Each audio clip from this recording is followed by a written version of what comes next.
All right, being a Wednesday, we have a weekly feature, and this is my market story. And for many startups, Mitumba sector is one of the toughest ventures to trade in.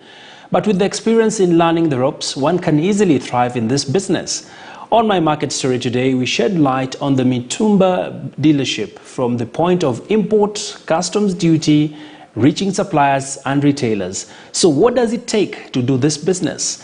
Esther Diana spoke to a Mitumba dealer who also trains young mothers and widows on how to break even in the Mitumba sector. Take a look.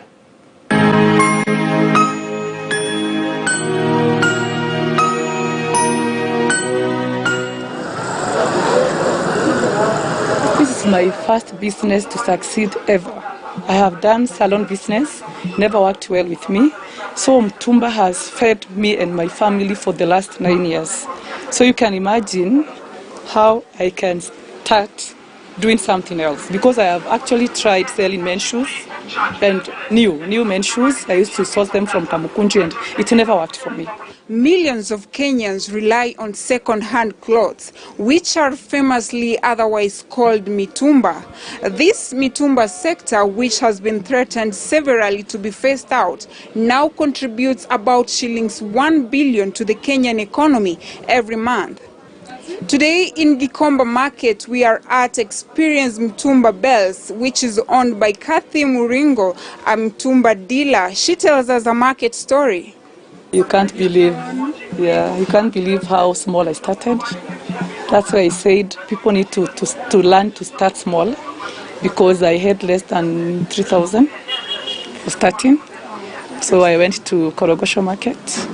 I was just desperate. I didn't have a job then. I just decided now I am going to start a business. Which business, I don't know. And someone told me, try Mitumba, it does well. And I said, why not? I had a shop that had nothing. And I went to Korogosho to find something to do. I found some pieces of clothes, kids' clothes. I love selling kids' clothes. So I picked a few pieces and started from there.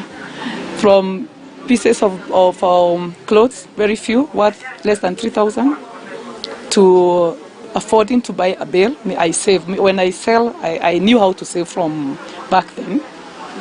I saved, I got 9,000, got a bill that was not very nice, returned the bill, and the person I returned the bill to was a Mzungu who sold me my first bill. I returned and they told me, come, it seems you don't know anything about bills. Come sit here, let me tell you how it goes. That's where my knowledge started. When I first came to Gikomba, there was no one to show me the way. I just came in as a very green person from employment. There was no one to tell me what to do, to show me the bills to sell. So I only had an idea in my head about the kids' clothes. I didn't know exactly where to get the clothes. I didn't even know there was a difference between Canada bills, Australian bills, UK bills, China bills.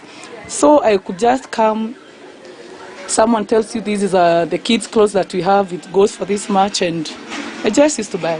When you go there, you just get shocked. Yeah. So that's what made me start mentoring women in business. Every time when people used to ask anything on Facebook, I was always there answering. I actually didn't even know I was a mentor. So they were asking me questions, how did you start? So every time I give a story, I tell them of how I started. And I tell them they're even doing better. Most of them start with bills. I started with picking, with only 2,000. So that's why I started mentoring. I've mentored so many of them. To do this business, hard work, compassion. You have to be very truthful to your clients.